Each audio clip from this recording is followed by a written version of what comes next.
স্বপ্ন কারোর সাথে শেয়ার করতে নেই, যেটা মানুষ ঘুমিয়ে ঘুমিয়ে দেখে এটাও স্বপ্ন, আবার আরেকটা আছে যেটা মানুষকে ঘুমাতে দেয় না, ওইটাও স্বপ্ন, ওটার ভিশন বলে। এই দুইটার একটাও কারোর সাথে শেয়ার করতে নেই। এর কারণটা কি? কারণটা হচ্ছে স্বপ্নের ব্যাখ্যা যেমনটা করা হয় তেমনটাই হয়।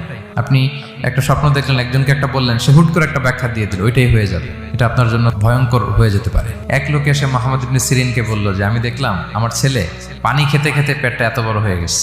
এই একই স্বপ্ন আরেকটা লোকও দেখলো, দেখে এক মূর্খের কাছে জিজ্ঞেস করলো। সে বলল, সর্বনাশ, এত বড় পেট হয়ে গেছে, তোমার ছেলে তো মারা যাবে। ঠিকই কয়েকদিন পরে ছেলেটা মারা গেল। আর একই স্বপ্ন দেখে এই লোক মুহাম্মদ ইবনে সিরিনকে জিজ্ঞেস করেছিল, উনি বলেছেন যে তোমার ছেলে তো অনেক বড় আলেম হবে। ঠিক তাই হয়েছে, ওই ছেলে অনেক বড় আলেম হয়েছে। এই ভিশনও শেয়ার করা যাবে না কারোর সাথে। বিশাল বড় একটা কিছু প্রজেক্ট নিছেন, শুরু করার আগে আপনি বলে ফেলছেন, শেষ, আর এটা হবে না।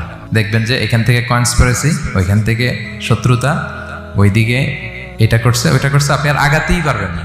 সো স্পেশালি যদি কোনো ভালো স্বপ্ন দেখেন, এট দ্য সেম টাইম খারাপ স্বপ্ন যদি দেখেন, এটা আপনি শেয়ার করবেন না কারোর সাথে। কারণ স্বপ্ন এটা কেবলমাত্র মন মস্তিষ্ক প্রসূত কোনো বিষয় না। মুমিন জীবনে এটা অনেক অর্থবহ। মাঝে মাঝে স্বপ্নের মাধ্যমে আল্লাহ মানুষকে বার্তা দেয়, ইলহাম পাঠায় স্বপ্নের মধ্য দিয়ে।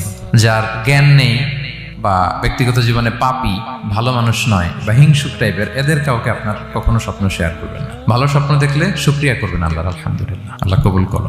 খারাপ স্বপ্ন দেখলে পানাহা চাবেন আল্লাহর কাছে।